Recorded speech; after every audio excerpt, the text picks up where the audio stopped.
Hello, I'm Tia Porter, and this is Our Erie. On today's episode, we're heading to a historic coffee shop in the heart of Waterford, stopping by a local chocolate shop to help satisfy our sweet tooth, visiting a book cafe built on community and connection, and highlighting an organization that's dedicated to uplifting women and their families. So don't go anywhere, because this is Our Erie.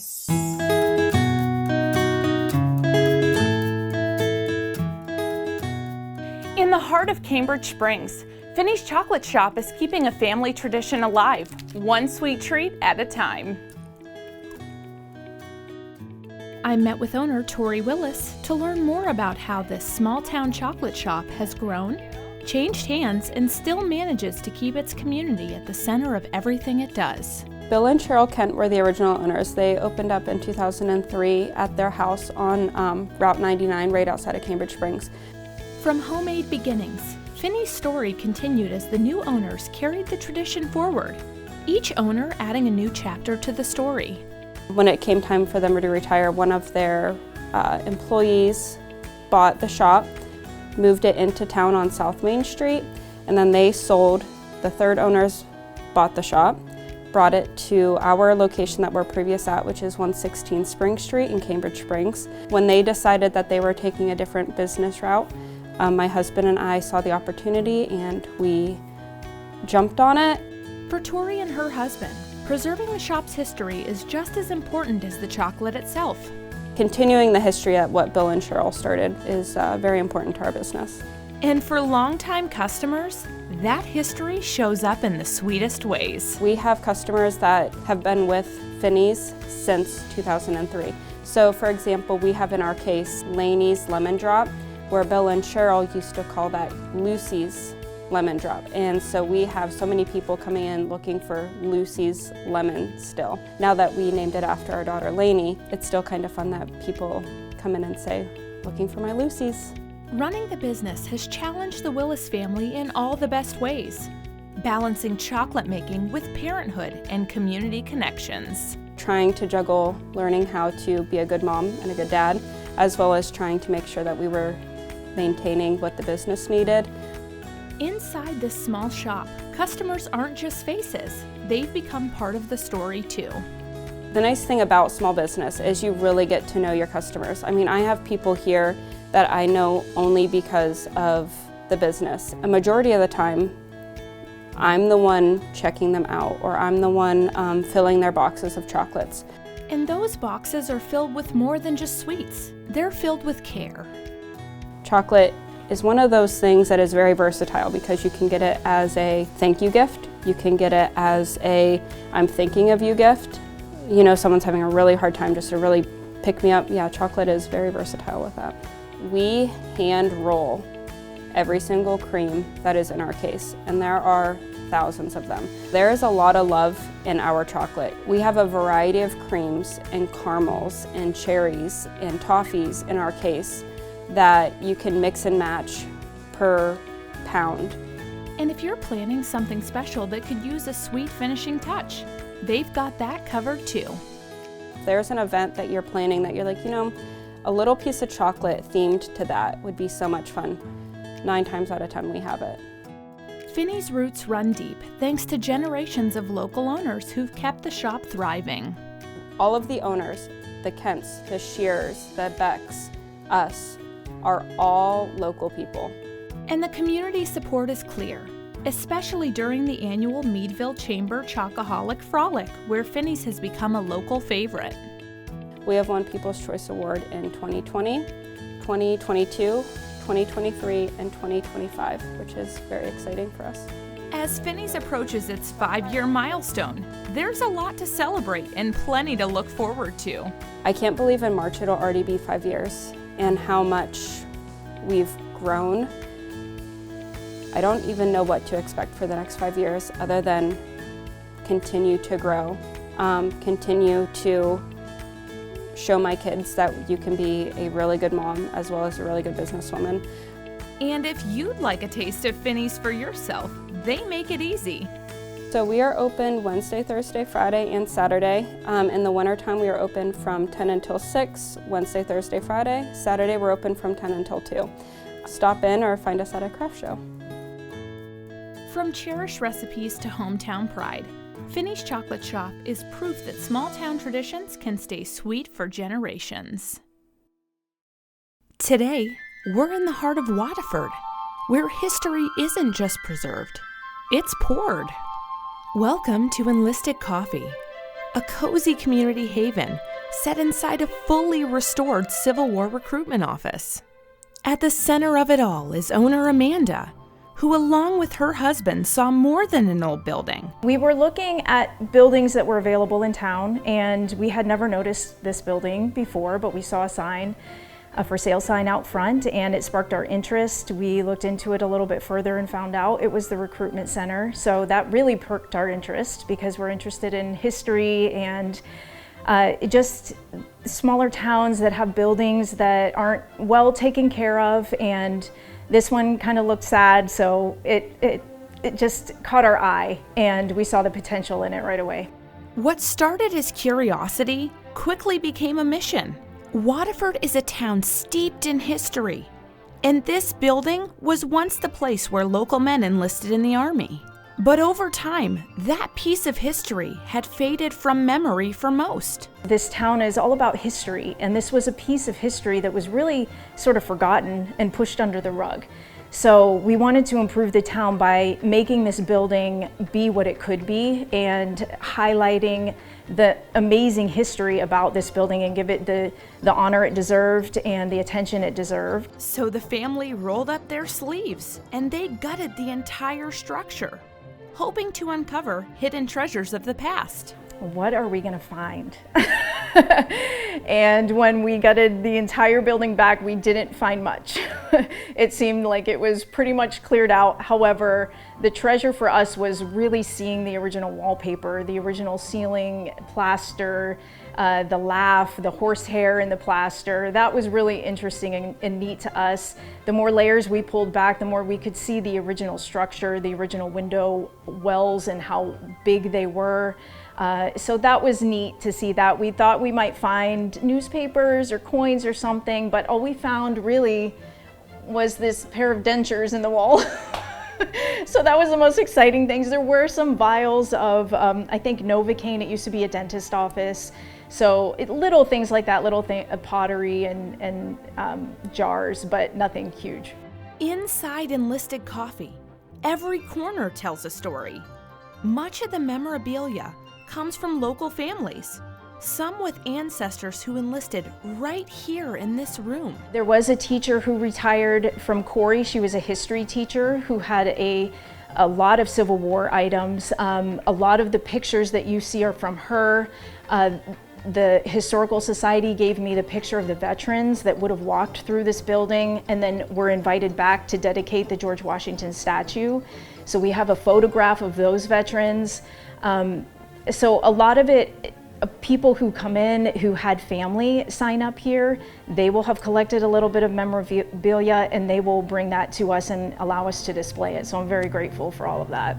And it's that connection to the past that inspires every detail of the coffee shop, right down to what's on the menu. We try to be very creative with our offerings and our coffee, but I will also try to pair it with a little piece of history so that people are connected to the past by also ordering something that's very modern and very desirable.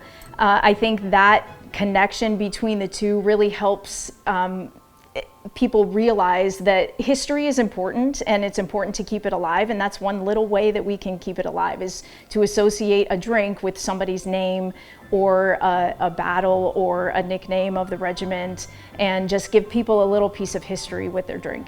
Like the Henry Stafford, a maple vanilla latte named in honor of a local Civil War soldier whose descendant brought in his family's research. That gentleman signed up here in this building. He served in the 83rd, was wounded, came back and served in this office when it was a provost marshal office. So his great-great-great-grandson told me about him and gave me the documentation that he had researched. So in honor of his grandfather, we named the drink after him.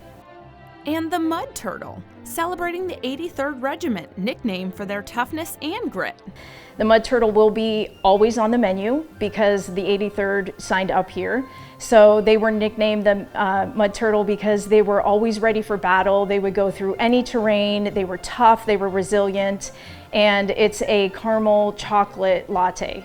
And if coffee's not your thing, don't worry.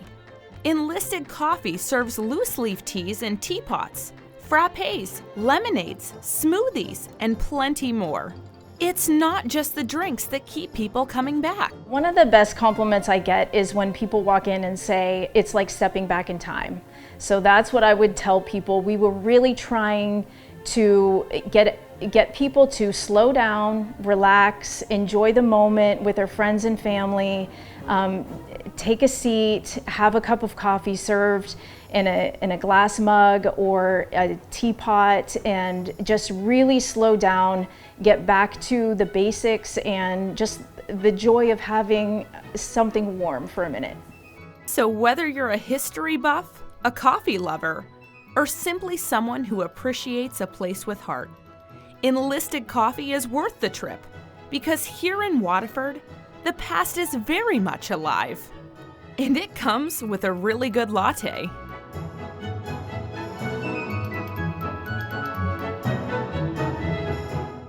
James and Catherine took a trip with their children to Kentucky and came home with an idea and a future they never expected for themselves. We were on vacation with his family. We went into a bookstore. It was a beautiful space. Our kids were playing in the kids area, and just like unprompted, Catherine and I looked at each other and we said, we could do this. And then we both were like, wait, you think so too? So it was this super strange moment of, okay, I guess so we know what we're doing next. The name of this idea came before anything else. So we came back home. I should say we went back to the campground where his family was, and his stepmom says, well, okay, what would you call it? Thought for a couple seconds and I was like, Rustling Pages. And it just stuck. We never changed the name. It was this sort of things just came together on their own and we just kind of went with it. These simple moments turned into Rustling Pages, a bookstore built around connection and comfort. For Catherine, the vision for the store started with how you should feel the moment you walk inside. So when I thought about what I wanted a space to feel like, I really wanted it to be a space where you walked in and felt like you were somewhere else, which really is what a book does. You know, you open a book, you feel like you've been taken to a new place. And so I really wanted that sense here, kind of that magical walk in the woods type space. But Rustling Pages wasn't just built as a business. It was built as a place families could feel at home. That sense of comfort was designed with families in mind. I envisioned sitting here and feeling like you were under a tree, like you'd go in your yard, sit under your tree, read a book. So this one was meant to be here. I think the idea of a fireplace too, lots of times when you're sitting down at someone's house, turn the fireplace on, it just sets a vibe really quickly. So I wanted a space where people could come and sit and feel like they could stay a while. That's definitely something we don't have here in Waterford. I also think that having young kids, I've been in stores where I take my kids and I want them to be able to go and play and do something while I just sit and drink my coffee. And so I wanted this space where, you know, mom or dad or grandma or grandpa could bring their kids in, sit at the couch, watch the fireplace, read a book, and know that their kids were safe behind them. If you want to see where imagination really takes off, it's right inside this book-shaped tent. Tents are a hit. No matter where you go, you set up a tent and a kid is gonna be in it. So a tent felt to me then we're doing the whole camping vibe, the nature vibe, you gotta have a tent. So in my mind, it was just a tent. And then a friend of mine who was doing a lot of the renovation support for us, I had asked him if he could build the tent. You know, I can do a lot of things. A lot of this was just learning on the fly, and a tent was not something I felt like I could take on. So I asked Brian if he would build the tent. So he was brainstorming over this, and he was just sitting, thinking, taking notes, set a book down on the table, and it set up where it was the book with the pages looking like a tent. And so he said, aha. Catherine's love for books began with a childhood memory she still carries with her. when I was little. I don't know how old I was, maybe 8. And my Aunt Carolyn took me to the bookstore for Christmas. And I remember that day vividly. We went to the store, we picked out a book, and that book was so special to me forever. So I think for me, having a space where kids could do that with their aunts or uncles or whoever brings them in, I think there's so many things you can read about, and being able to really pick something that speaks to you that no one's touched before and it's brand new is just really special. That experience shapes how Rustling Pages approaches its shelves today. Probably 20% used, 80% new, and we'll just kind of see how the community responds to that. So far, I think we're seeing they like both. They want both. And if you don't see what you're looking for when you come in, tell me and I'll order it. We have access to almost every book ever that we can get for people. It usually takes a few days, if not a couple weeks, to come in. Creating a safe space for kids is always at the heart of it all. Because you can then build some relationship with the people who are reading and learn what they like. And then when something comes in that maybe they haven't asked for, you're able to say, hey, have you seen this book yet? So it creates a level of relationship that you just don't get online if you're shopping elsewhere. Creating a safe space for kids is always at the heart of it all. So I think it's important to create a space where kids come and feel safe and comfortable and interested in what's around them. And I think they're more inclined to want to read stories when they're surrounded by them. And for James, Rustling Pages is also about building something together. And if you could cultivate a small community to work together instead of against each other, then I think you're going to see positive things. The initial support has been pretty overwhelming, so I'm pretty optimistic. As soon as people started hearing rumblings that we wanted to open a bookstore, there was a lot of positive feedback from it. So we want to do this for the community as well as our family. And sometimes that space includes a little extra fun. They will have a special guest January 25th at 2:30 p.m. Bluey will be coming. We'll be reading a Bluey story. We'll have games and blue dirty sodas and a dance party, which is crucial in Bluey. So. For Catherine and James, Rustling Pages is also about setting an example. If you have an idea, you can make it happen. Takes a lot of hard work, a lot of time, a lot of support. You can't do it yourself. At Rustling Pages, it's not just a book or a drink. It's a piece of community you carry home. Now, if you want to visit Rustling Pages Book Cafe, head to 118 High Street in Waterford, PA.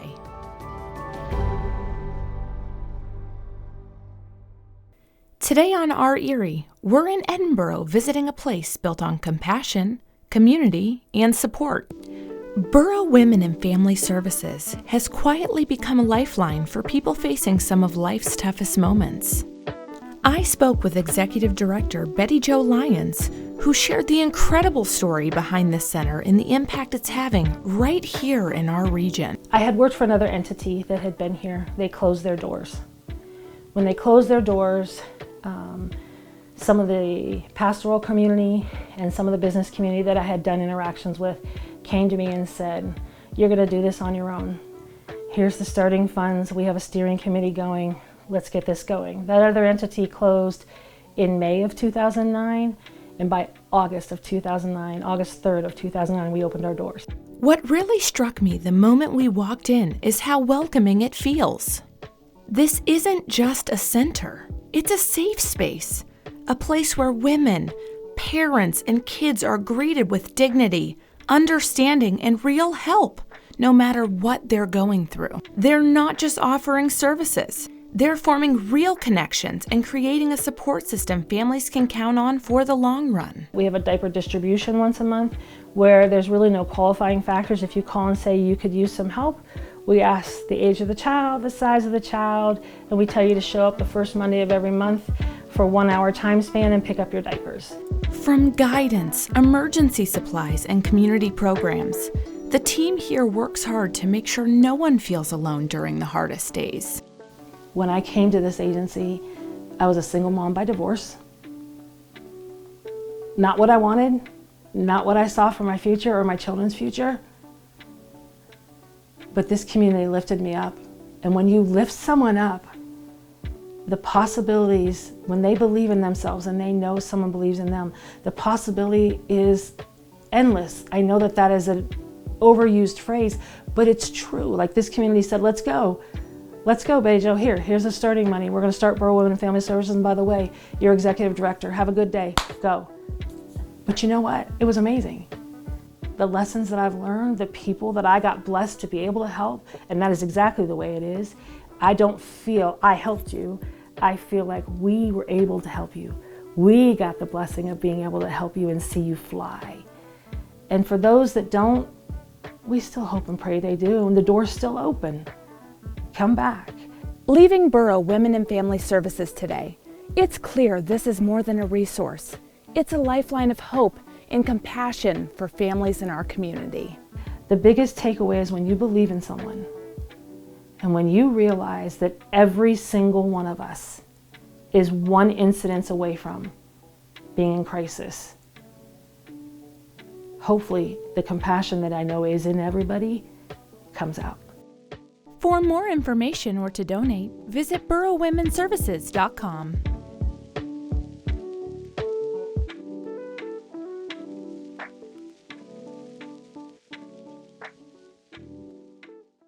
From preserving local history to supporting families and bringing our community together through food, stories, and service.